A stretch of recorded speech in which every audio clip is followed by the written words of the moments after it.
Welcome everyone to the season 3 finale of the Dying Your Way podcast. Um, I have a very special guest today that I'm very excited about, who I'll introduce in just a moment. But before I do, I just want to say thank you. Thank you for spending your time and your curiosity in learning more about death literacy. And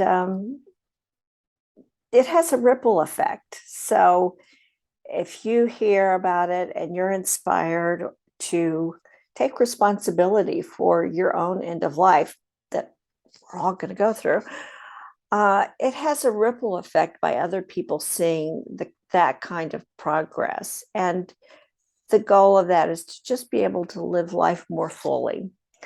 And the people that I have seen and doing the Dying Your Way program and that I work with at the end of life, the people that have really embraced just being curious about talking about death and dying are just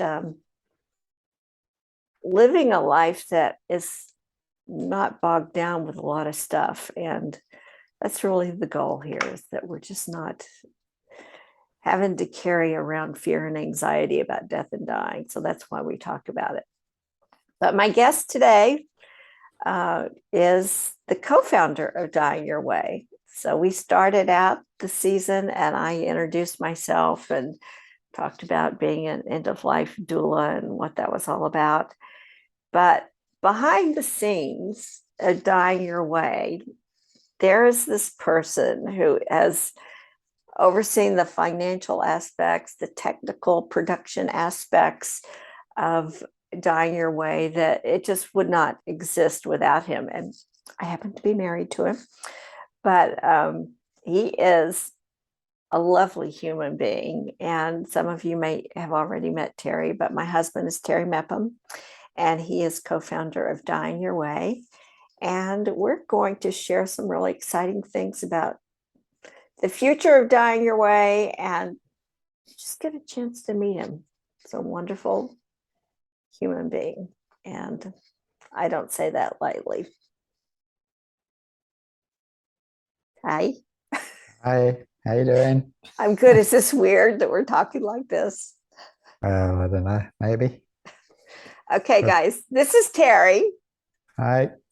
Terry is well, just you give your background. I really didn't give much of a background because you have so much traveling experience and you have so much he's a wonderful mentor with children and young adults. And yeah, he's really been an inspiration to me to be a kinder person. He is just the kindest person and patient that you'll ever meet. So, okay, I'm going to let you talk. Let me just ask you, okay, besides the fact that you're married to me, what draws you to even do things to promote death literacy and invest time and money in Dying Your Way? Well, where do you want me to start? I can tell you about myself. Um, I was born and brought up in New Zealand. I traveled a lot and ended up in India and then Australia, well, the other way around, and We America, where met I in New met York. Claire. We met We in New met in New York. York. Mhm. And then we started traveling together. And one of the first places we went to was New Zealand, which is my home country. And we stayed for a couple of months with my brother, who was at that stage in the end stages of close to of mesothelioma. And so it was great to spend a couple of months with him. And one of the things that I discovered when I was there, apart from him being a warrior, which I knew anyway, worried about everything, was that even though he spoke openly about his disease and life expectancy at that stage, he was living on borrowed time because they gave him 18 months and he'd been going for 3 years. Mm. So he was doing all right, but he was worried, he said, about what happened next. So it was fear. There was that fear, there was that unknowing. And um, I wanted to shake him and say, look, it's going to be okay. you know, That's everybody. that's just a metaphor. You weren't really going to shake him. That was just a metaphor, right? Wow, he made me shake because I'd heard him.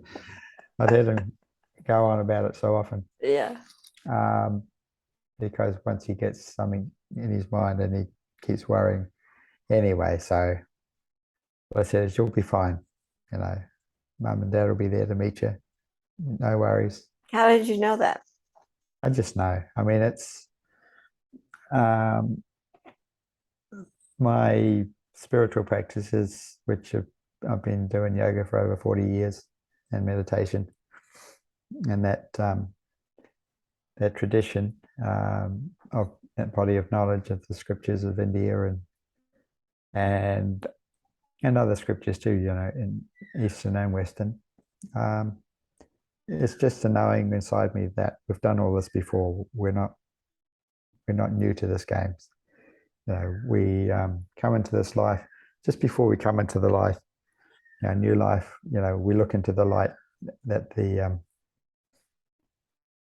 men in black hold up if they want you to make you forget what you've just seen about the aliens. So, What? I don't understand what you're saying. well, if you've ever seen the Men in Black movie, Oh, that I wasn't and thinking about that. Okay. yeah, and so if somebody who doesn't know about aliens sees them, they hold up a flashlight in front of them, and then suddenly they don't remember anything they've just Yeah. seen. Well, that happens at birth, Okay. but the knowing I'll and have to see that movie again, but go yeah, on.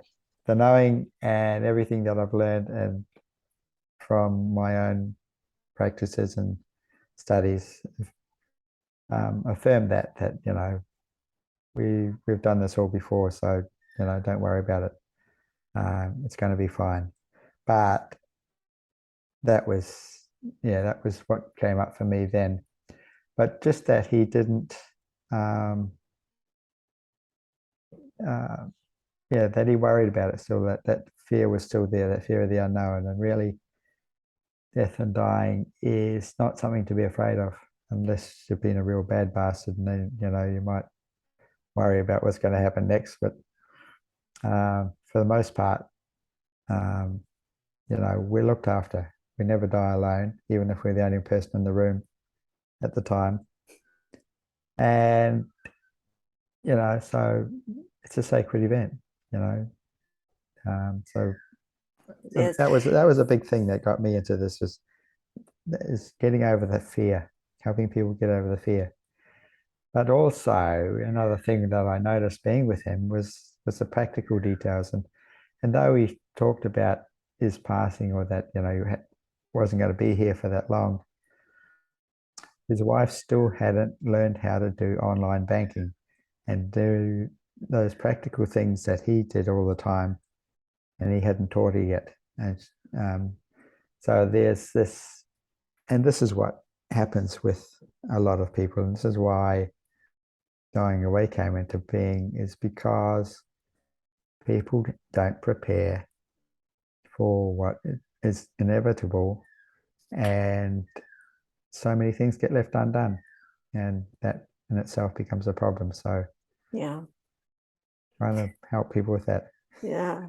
You described you described the experience of dying better than I think all these experts that we've talked to over the years. When you said that we're just a biodegradable container. How did Yeah, you say that? It was just, I loved how you said it. we're this body is a biodegradable container for the soul, Yeah. Yeah. and so we use it and it serves its purpose. It takes us places where we need to be to learn what we need to learn. It wears out like everything, and then we replace it, start again. But we don't start from scratch because we've always learnt stuff, and we can always come back Mm. with more understanding and what we need to learn and work on next. The soul doesn't die, The soul doesn't die, no. but we compost Yeah, the body turns into eventually, compost. Yeah, hopefully.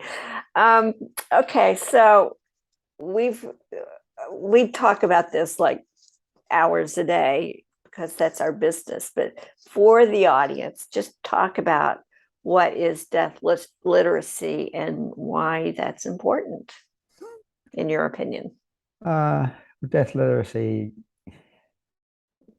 sounds like it's spoken, really. It's getting to know what death and dying is all about and having an understanding of the process, knowing what's coming, um, and yeah, literacy is knowing. So if you're illiterate, you don't know. If you're literate, you do. You know, you can read this. Death literacy is about reading the signs and the symptoms and having the knowledge of what comes next in the process, being aware of not just the dying process, but being aware of all the things leading up to it and what people need to do and what families need to do to make that transition a smooth one.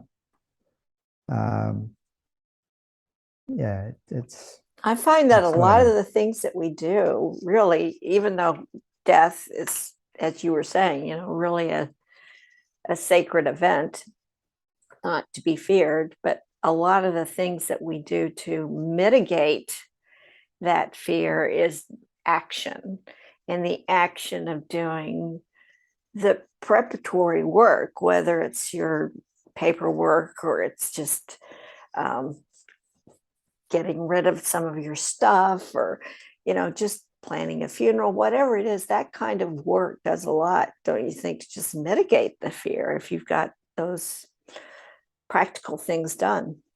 Oh, absolutely. I mean, it's a lot of the fears that come up for people when they're facing the end of life are practical stuff, who will take care of my family? What happens? What's my legacy going to be? What's going to happen to me as I go through that process? Um, Do you think men and women are different in the things that they think about at the end of life or to prepare? oh, I think they're different in every stage of life and what they think about and what they prepare for. Yeah. Yeah, women are more, I don't, I'd say they look at the whole picture more. Mm. Um, they look out for other people more so. Um, But you're uh, like that. You look out for people really well. yeah, well, yeah, some of us do. Maybe that's something that I men have to talk, learn a bit more. I talk more than you do, but Yeah. Um, but yeah, I can refine your discourses, just simple truths. yeah. No, but we both volunteer at the local hospice. And, of course, there are a lot of men, that we're working with. Do you think men are different in the approach or their preparation? I don't mean, it's a rhetorical question. I don't really have an Mm. answer for it. What do you think? Um, Probably. Um, yeah, it's.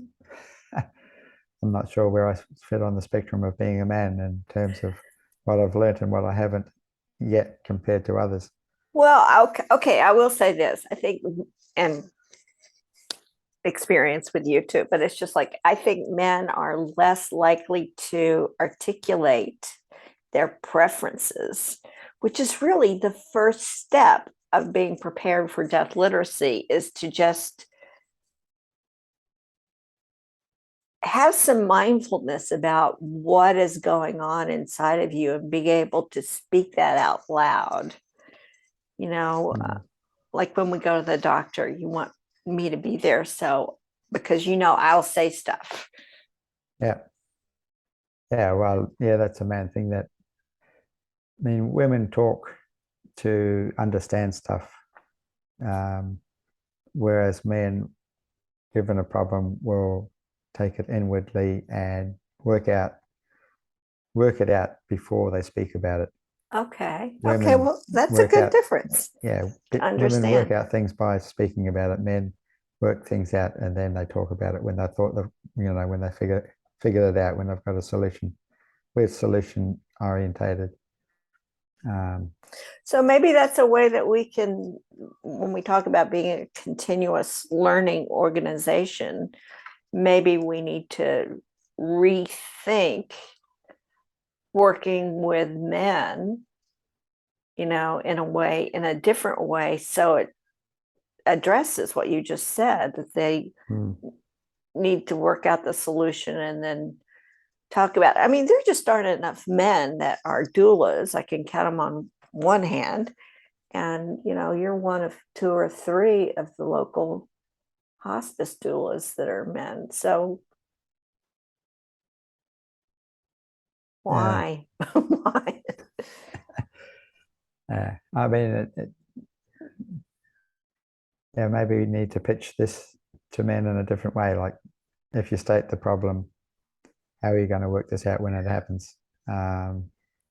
And they search for answers. I mean, in a lot of ways, I'm different from a lot of men in that I will ask for directions, and I will read the roadmap, and I won't just carry on blindly down the road because I'm heading down that way. That was one lesson I learned a few years back when I was visiting the ashram, was that just because I start something, if it all goes pear-shaped, I don't have to continue because I started it. I can stop doing an action which has gone wrong rather than carry it to its That's an important life lesson. It is. I mean, there's a lot of people in the world now that could do with learning that life lesson and cut their losses and do an about face. This whole idea that I hear a lot about now, called pivoting, as you get to a point in life when you've done what you need to do in that sphere, and so it's time to pivot. So it's the kind of catchphrase at the moment, is changing direction. And I remember speaking. Or let's just reframe that. That would be another way to say it. Yeah, let's reframe it. Yeah. Anyway, so you've got to take some action to address what's in front of you in an immediate time, and then as that gets resolved, then you find what you need to do next, and it can be a totally different direction. But the idea is to go a step at a time to cover all your bases, and be open to what appears next as to what you need to do. It's a plan and a process, and you can, if you start early enough, then you get everything done. If you start late, well then you do what you can, or it presents itself. But the idea is to have a plan, and it's good to have a plan. Men like to work to plans. I mean, you can't build anything unless you've got a plan. You can't get anywhere unless you know the road, or you've got to. Well, so there are a lot of people out there that, and now it's more common that you even know that an end-of-life doula exists, and there are a lot of people out there that are doing a lot of really good work, who we know and we admire and we work with. But how would you let the listeners know that what differentiates what we do from other people that are in the death and dying support? Well, quite often people come to a doula at the end stages when things are getting towards overwhelm. Quite often when somebody is reaching close to the end of life and they don't know what to do, or their family doesn't know what to do, and so a doula comes in to help, but he can only help with what's presented and what's immediate. And the thing is that the trouble a lot of doulas have working with clients is that there needed to be stuff done before they got there, and they needed to help people establish a plan and a strategy And before it got, prepare for yeah, transitions. Yeah. yeah, before it gets to that stage. Yeah. And so the difference with doulas practicing in the world and what we do is that what we have is the whole plan, is the whole the list that a doula would ideally go through with their client and which they would like to do given the time. And so we can give people a plan, we can help them through it so that they know beforehand what to expect. And if they've got a hands-on doula, then even if they come in later in They're that process, prepared.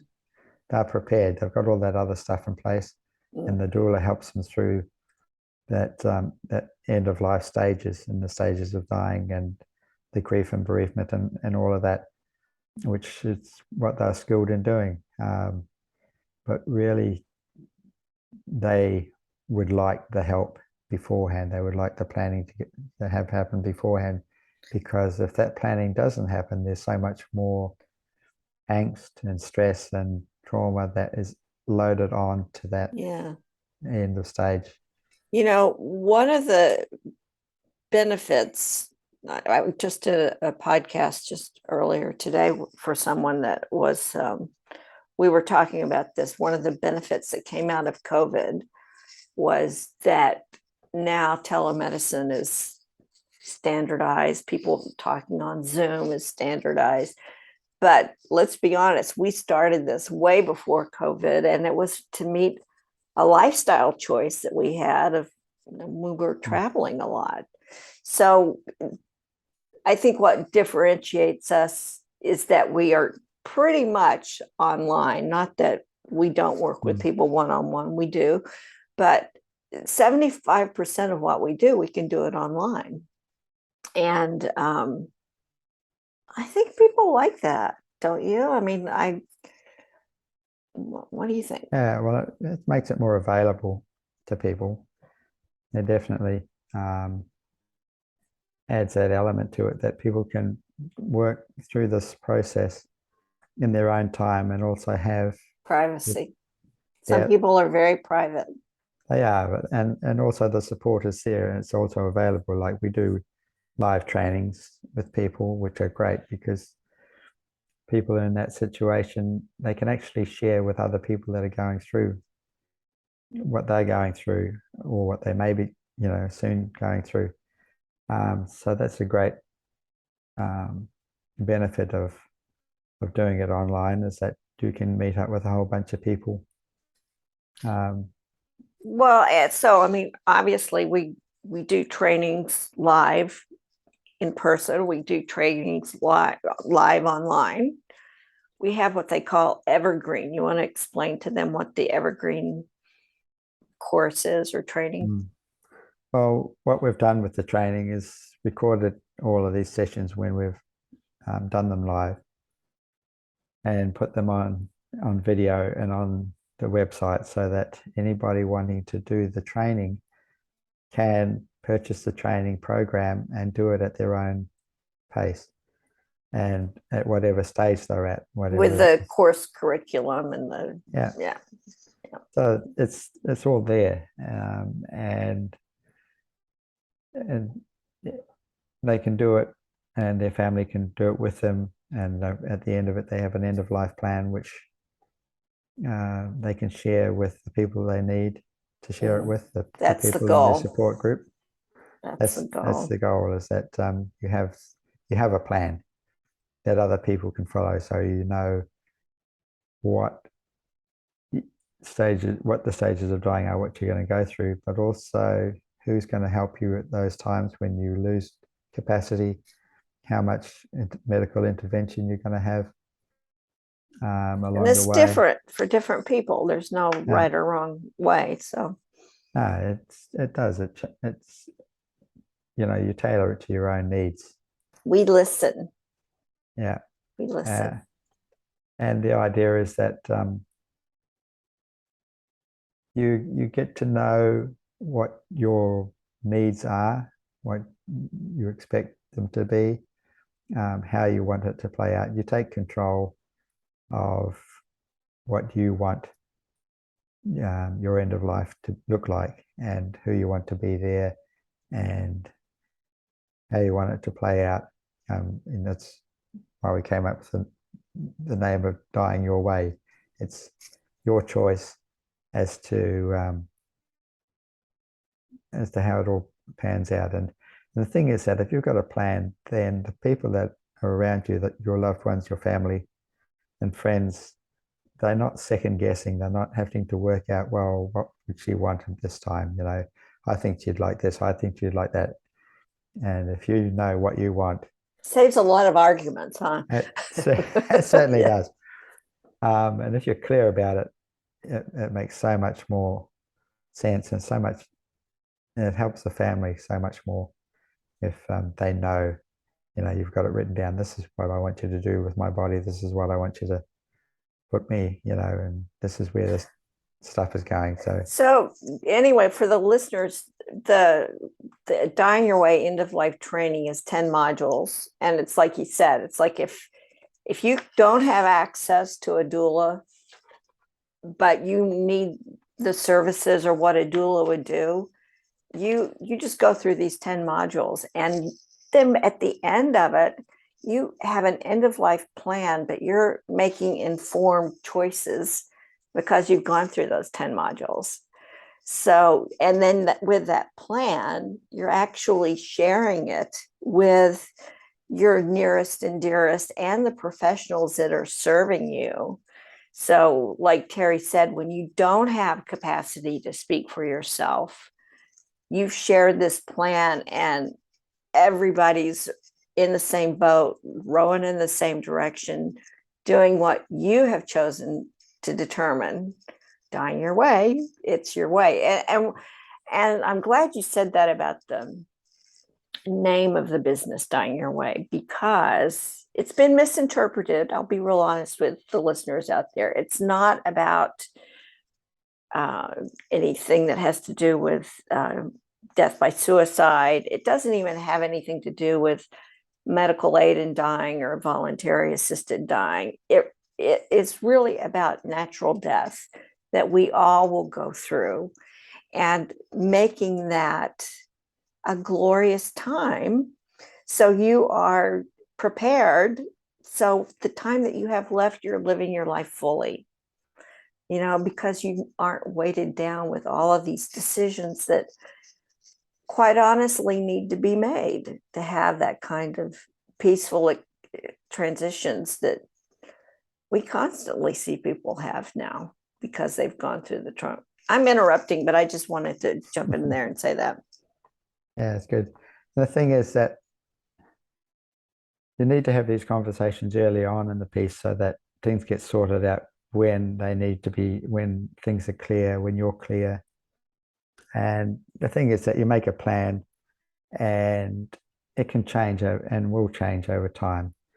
But one thing that was brought to our notice really strongly was that, and this is a figure that Claire often speaks about, is that 79% of us will die of a chronic progressive illness, and only around 21% will die of a sudden death, be that an accident or whatever, you know, sudden heart attack or whatever comes.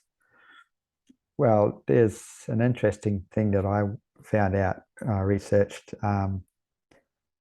that 20% of sudden death was the norm up until 2020. In 2020, sudden death took 30% of people. Oh, because of COVID. Oh, okay. So there was another, you know, a third of the people that died suddenly died of COVID. Mm. So that was, you know, it was a huge amount. So that was and we all know what trauma that caused people, and that they couldn't get to see their loved ones at the end. And I mean, it's hard enough if somebody dies of an accident, and if if you know that, during COVID, people were dying and their family just couldn't see them. Well, the thing is that one of the people we had on the podcast, she was a um, ER doctor. Is that what you call it? Emergency Room, room. emergency room. Yeah. Hmm. And she said that around or less than 5% of people turn up in an emergency situation with any paperwork, which will give It's the doc. useful. Yeah, that's useful. That'll give the doctors any help in discovering who they are and what they want at the end of life if they've got any ongoing issues that might result in them having a DNR, do not resuscitate, or any other medical condition. And so they're left with guessing what is the best option. And for the most part, doctors will do whatever they can to save somebody. Well, in some cases, that's not appropriate. In some cases, it is. But unless you know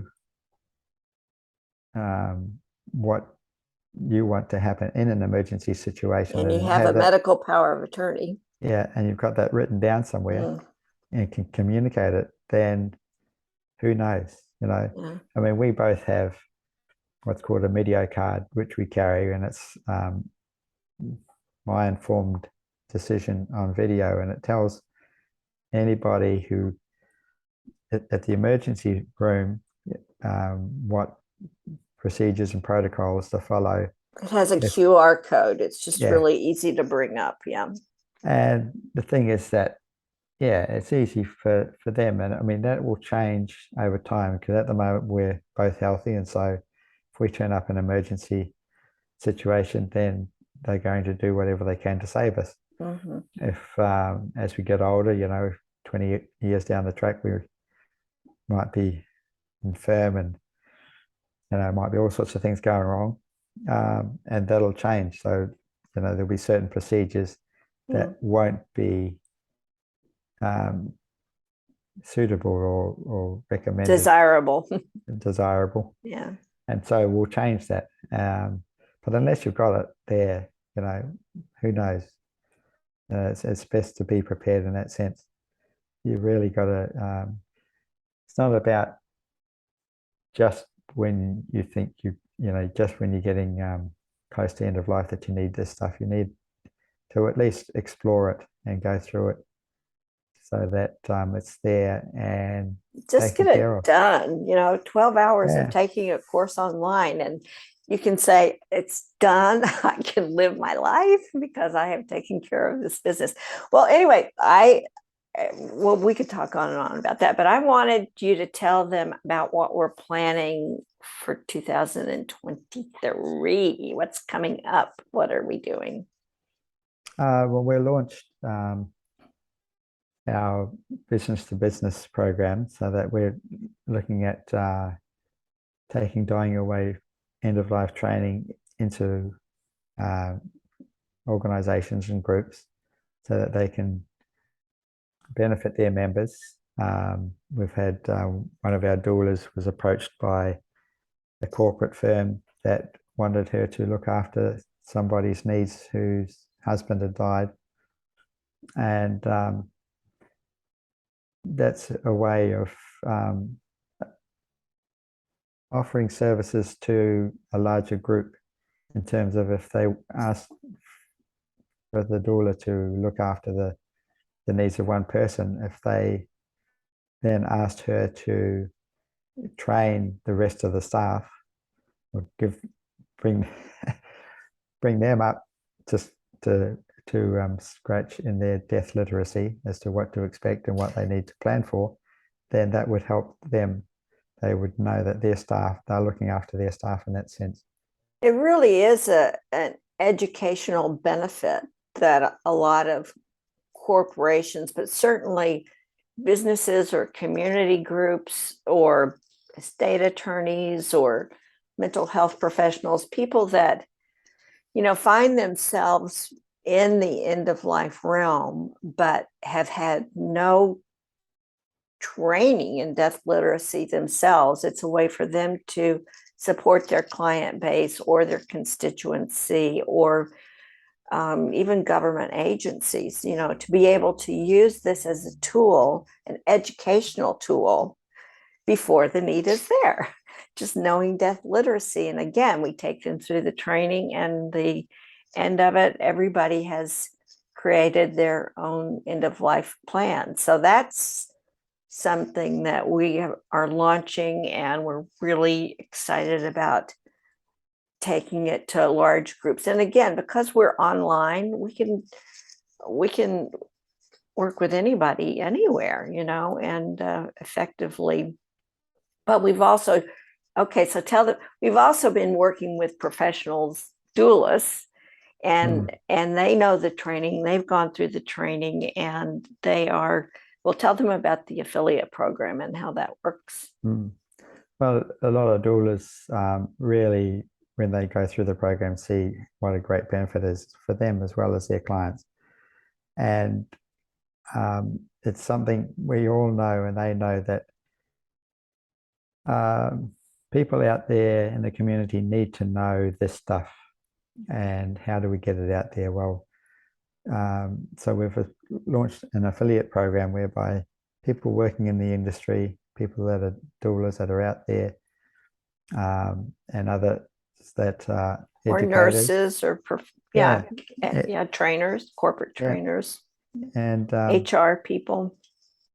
They can, if they bring it to the notice of people, and they sell programs, or when the affiliate link works, that, and you probably know that if you have an affiliate link to a service or a product, anybody that buys a product that comes through your link, then you get paid for it. So you get a 50% of the income driven by the sale of the course. And in terms of if you're dealing with larger groups, like you might be dealing with a hospice that buys a whole bunch of these programs for their prospective clients, then that's some serious money that can be made.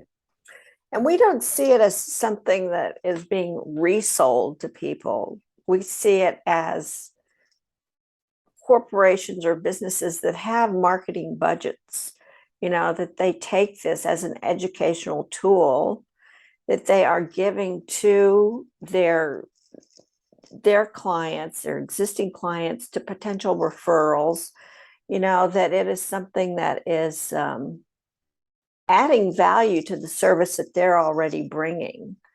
But in the example, I'll just say estate attorneys, for example, that they have challenges talking about end of life, perhaps with clients, but they know they're working with a client that needs to prepare and needs to be able to discuss some of this. It's a tool they can give them. They could take the course. So they're buying packages, lump packages, basically, and giving it away. We want it given away. We don't want it to be resold. So does that sound right? Yeah, that's right.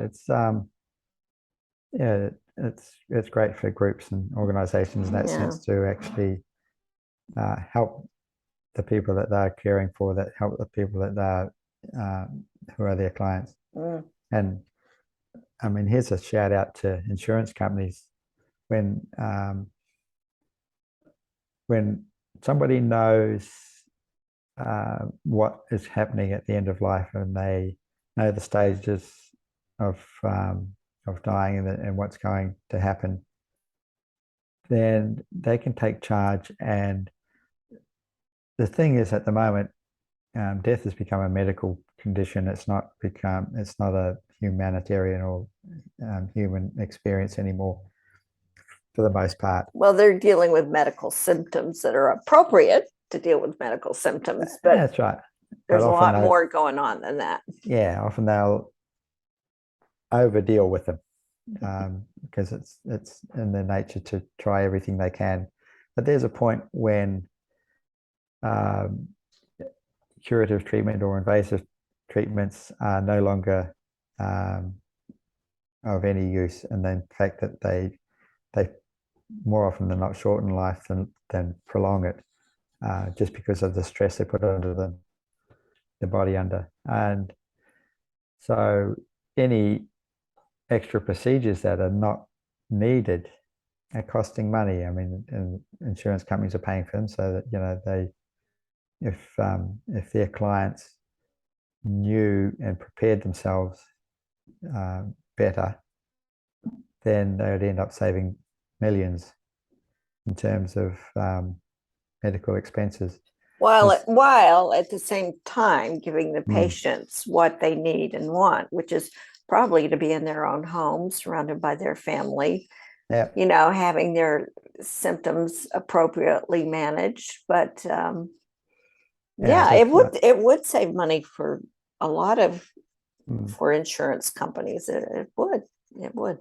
Hey, listen, I'm going to wrap this up, but I wanted to thank you for being my partner in life and for being the co-founder of Dying Your Way, for believing as passionately as I believe in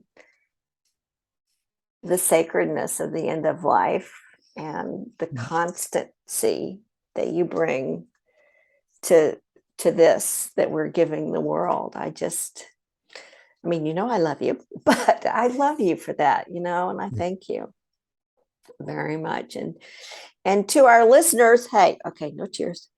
I we're going to be on a hiatus for a while, but we'll continue posting things, and we'll season 4 hopefully will be starting up in January. And just take the time to listen to each one of these podcasts and like and subscribe it. I mean, the more the word gets out, the more that people are you know taking the training, it's just going to be a better outcome for everyone. And the last thing I would like to say is that we have October the 17th here in Australia, but it would be the 16th in the United States. We have the last live training for Dying Your Way that we've been talking about.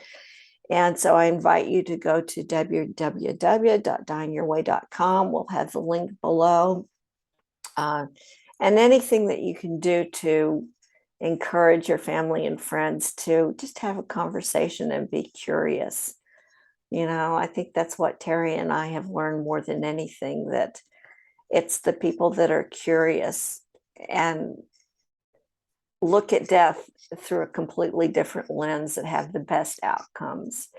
And we're always happy to answer questions at info@dyingyourway.com. And any last words, Terry, you'd like to leave them with?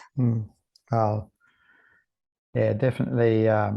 If you're listening to this before October 16th, then you should definitely check out the course if you've liked Claire's podcasts. And she's wonderful. She's my hero. She does this so well. You should really be on that live training, because she just brings a whole new perspective to how you look at death and dying and how to prepare for it. And she's really, really good at doing that. So, like I say, she really is my hero in all of this. And we're here to help people as much as we can, to serve people as much as we can. And I might leave you with something I read the other day. It was from one of the great sages of bygone era. He was asked, what is the most astounding thing about people? And he said, well, the fact that we all know that everything that lives in this world dies, but we don't think that applies to us, and we don't prepare for it. So we're saying, it's going to apply to you as well. So prepare for it. Give yourself some peace of mind, knowing that things are taken care of, and death is a sacred event, and it's nothing to be afraid of. So treat it as a sacred event, and bring the love into it, bring your loved ones into it, share with them and let them know everything. Be prepared to have the conversation, to let go of anything that you don't need, to make up any hurts that you've had, any rifts in your family. That's all really, really important stuff. When preparing for end of life, and I can tell you a whole nother story about how that impacted my father and me. But we'll save that for season 4. Yeah, we will. Maybe we'll start with season 4. So yeah, I hope you've enjoyed all of this, and we'd love to see you on the training. Thanks, guys. Yeah, do join us for the training, and thank you for being listeners to the Dying Your Way podcast. I cannot tell you how much I have loved and continue to love getting to know people this way. So lots of love. Bye. Bye.